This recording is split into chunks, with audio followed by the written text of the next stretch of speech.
Good morning, Epic Online. Welcome to another Sunday in my garage.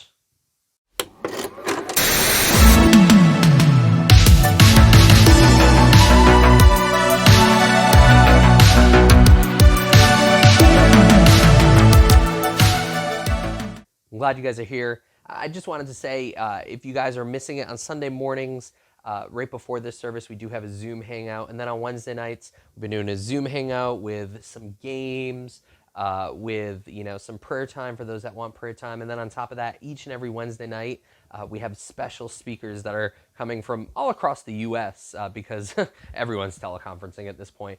So we have some former students of mine who are doing great things leadership-wise. We have some friends, mentors, all that kind of stuff. So you definitely want to check this out. Don't miss what's going on with Epicc, because Epicc is doing great things during this time. And I know some of you guys are bored at home. So don't forget to check us out on social media.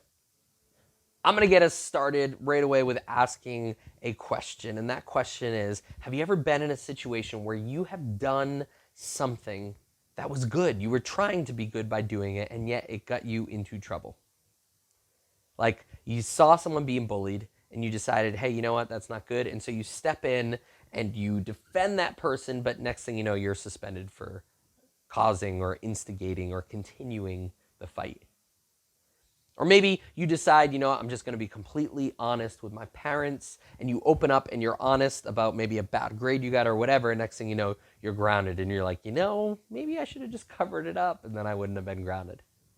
Have you ever been in a situation, though, where you were trying to be good, and it just didn't work out for you? There's been a scripture that has been going on in my head, and it's one of my favorite Old Testament stories. And I want to talk to you guys briefly about that this Sunday morning.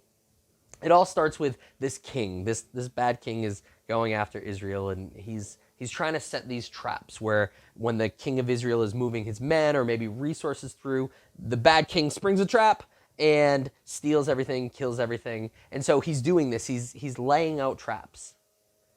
And what's crazy is there's this man, his name is Elisha. He is a prophet of God. And every time this king of Aram lays out a trap, Elisha gets a word from God. He tells the king of Israel, and the king of Israel is like, okay, we're going to just move our men. This doesn't just happen once or twice. This happens over and over. Every time the king of Aram lays a trap down, the king of Israel moves, and the trap is wasted. Once, maybe an accident. Twice, okay, now we got an issue. The king calls his men forward, and that's where we're going to start our story in 2 Kings 6. The king of Aram is enraged, and it says, this enraged the king of Aram. He summoned his forces and demanded them, tell me which of us is working for the side of the king of Israel. None of us, my lord the king, said one of his officers. But Elisha the prophet, who is in Israel, tells the king of Israel every word you speak in your bedroom. Go find out where he is, the king ordered, so I can send men and capture him. The report came back. He's in Dothan. Then he sent horses and chariots and a strong force there. They went by night and surrounded the entire city. When the servant of the man of God got up and went out early the next morning, an army of horses and chariots had surrounded the city. So here's this guy, Elisha's servant, and he's getting up just like any good day, and he's making his coffee, and he goes out, and he's like, I'm going to breathe in this fresh air, and he steps outside, and he sips it up, and then he looks, and he sees this huge armed force aimed at him. I am not one for surprises. I am not. I don't like surprises. I am the type of kid that, and I know this is every parent's worst nightmare, but I would every year sneak and look at my Christmas presents before they were ever put under the tree because I can't handle surprises. In fact, it was so bad one year, we're at my grandmother's house and we're an hour away from opening presents, and I see one under the tree for Josh that I knew I didn't see in her closet. And so when everyone was out of the room, I slipped off the tape very carefully because you can't leave any marks, and then pulled it out to see what it was, pushed it back in, and then laid another piece of tape directly over it, but just a little bit extra to catch those edges. I don't like surprises. If you tell me, hey, Josh, I have something for you, I'll tell you about it later. Hey, Josh, we need to talk. Hey, Josh, I have a surprise, but you got to wait a couple of weeks. You are killing me inside. And I know after I say this, people are going to be sending me that all the time. On top of that, one of the biggest surprises I ever had was I was in kindergarten. And if you watch the video from yesterday, you got like a little sneak peek of it. But when I was in kindergarten, I was in a private school, and they had the old school fire drill bells. Like the ones that it was solid metal, and it had that huge metal ball that would slam into the sides and make that reverberating sound. And so whenever I was in kindergarten, whenever that bell went off, whenever they tested it, I peed my pants. It's not really a secret for anyone that was in the grade, because every time we would come back inside, they had those stupid bucket chairs, and you could see the urine just kind of pulled there. So here you have Gehazi, who is sipping his morning coffee, looks outside, sees this whole army, and I love his response. "Oh no, my lord, what shall we do?" the servant asked.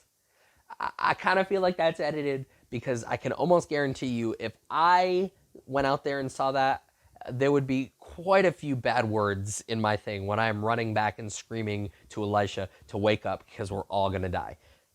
And what's crazy is Elisha's response. He says in verse 16, "Don't be afraid," the prophet answered.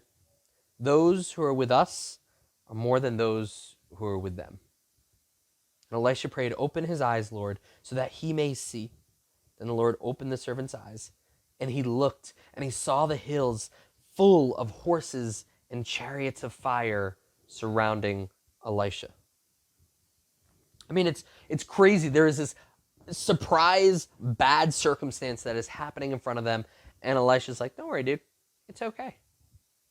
I think I would have been a little more freaked out and been like, "Dude, why are you not feeling what I'm feeling right now? I'm freaked out. You're calm." But he was calm because he knew and he saw that God was with them, and that God's army, God's forces, was so much bigger than those that were set to attack them.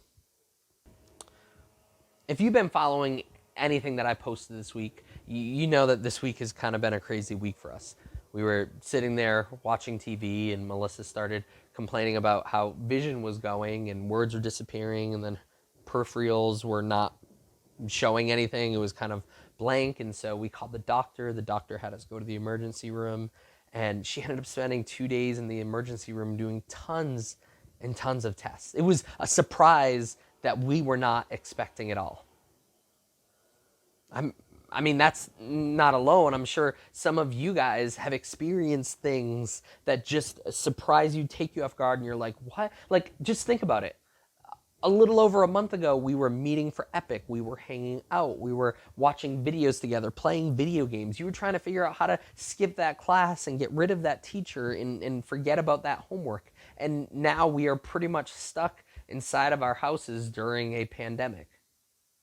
Things change so quickly. Maybe before this, your family's finances were tight, and now with this and with people losing jobs and everything like that, your family is sitting there going, "I don't even know how we're going to stay in the house that we're at. I don't know how we're going to pay for food." Things change so quickly. Maybe it's even your future, and you're like, "I don't know how long this is going to go on. Do I make plans for the summer?" Some of you guys were set to graduate, and now you are missing out on your prom. You are missing out on your graduation. Some of you guys have missed out on a whole semester of college. People have lost their savings, their retirement, and all this. Our future is even uncertain now. Everything has caught us off guard. And it can be easy to just sit there and go, "Oh my goodness, I feel surrounded." But the big thing I wanted to encourage you guys with today is God is bigger than what you are facing. Like Elisha said to his servant, as his servant's like, "Look at all of our enemies out there." Elisha's like, God is so much bigger than that. God is bigger than the issues that you are going through. God is bigger than these surprises that have caught you off guard and has overwhelmed you. I know it sounds weird to say, but when we were bringing Melissa to the hospital, I said a prayer over her. I said a prayer over Ava. I was like, "God, just protect them, keep them safe, help this to come back completely fine." But through all the tests, Through everything, I was calm because I knew that God had her, had us, and that he was with us.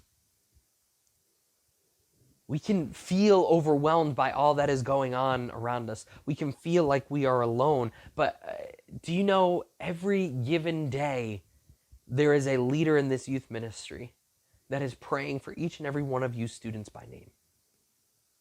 We can feel all alone, and yet we are covering you with prayers. In fact, every day there are members of the church that are praying for everyone in our church. Their prayers are covering you. In fact, nationwide, there are Christians all over and churches all over that are praying for strength, praying for help, praying for protection among the other Christians within our country every day. Worldwide, every minute, every hour, there are Christians that are storming God. They are praying and crying out to God for the protection, for the encouragement, for the emboldenment, if that's a word, for encouragement, for strength, for courage, for us as Christians all throughout the world, every single second, praying for us, covering us with prayers. When you are overwhelmed, when you feel like there is an army facing you down, you are not alone. Their prayers are covering you, and even if you can't see them, even if you don't know who they are, there are Christian brothers and sisters around the world praying for you today. You're not alone. And then on top of that, God is with you. I mean, if you've been following along on Wednesday nights, we've been doing this series on Esther called What If? And the whole idea is, in the book, it does not mention God at all. But it doesn't mean that God isn't there, because throughout the entire thing, God is in the background working all things together. He doesn't mind being in the background. See, you may be sitting there going, okay, God, what is going on? What's going on in this world? I don't know. Things are changing so rapidly. When is this going to end? For me and Melissa, we were sitting there watching TV, and then a few hours later, they're like, we're doing an MRI, we're doing a brainwave scan to make sure that she doesn't have an aneurysm. In essence, just an hour or two later, after watching a crappy Netflix show, they're like, hey, we're just checking because if anything bad is going on, she could be in trouble. These things overwhelm us and surprise us out of nowhere. And we can say, God, where are you? I'm not seeing you in this. I'm not feeling you in this. It does not mean that he is not there. He is sometimes just working in the background.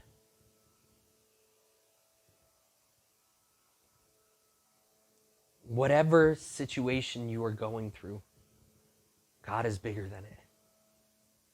I mean, whatever fear you are facing and battling with this morning, God is bigger than that fear. Whatever hurt you have inside, and maybe this isn't a new hurt, maybe this is a hurt that you have carried for a couple of years, a decade or two, or even longer, depending on how old you are watching this. You might have been holding on to this hurt deep inside, covering it all up, pretending like everything is good, but you've been holding it for a long, long time because this hurt is so huge, and God is saying, I am bigger than that hurt that you have. Give it to me. Maybe it's anxiety, and we get to those points where we feel like we are so weighed down. It is so hard for us to even breathe. For some of you, that sounds crazy, but for those of you that have battled with anxiety, you know what that is like, where you just feel so overwhelmed. You're like, I just want some air. And God is saying, I am bigger than that anxiety that you are battling. He wants to guide you through. But the biggest thing that I need to challenge you guys with today is the very same thing that Elisha told that servant. That servant looks out and he goes, that army is huge. And Elisha goes, you're looking at them. I'm looking at the bigger one behind them. See, a lot of it starts with us saying, okay, God, this is what I'm battling with, but I'm not going to look at the problem.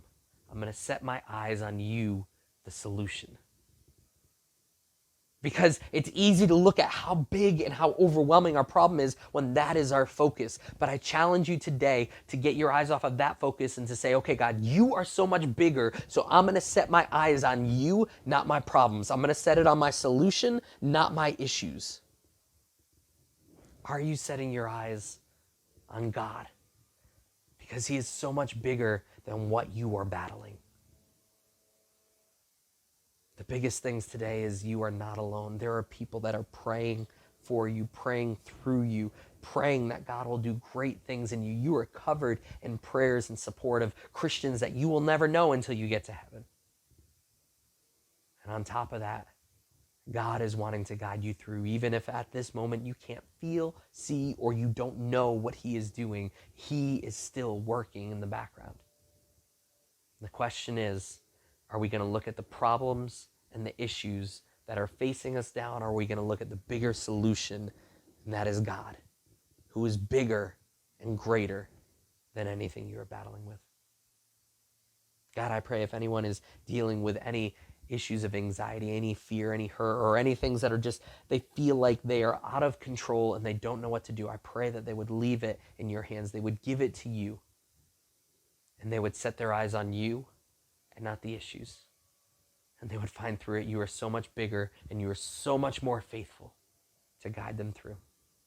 Thank you and praise you in your name. Amen. All right, guys. If you haven't heard or you didn't get anything, I'm sending out letters to all of our youth students. If you never got me your address, please get me your address, because if I didn't get your address, it means that I didn't get to write you a letter. And I do want to send all of you guys encouraging letters. We have a whole lot of letters that I have been writing, but it's all because we miss you guys. We love you guys, and we can't wait to see you guys again. All right, have a great rest of the Sunday.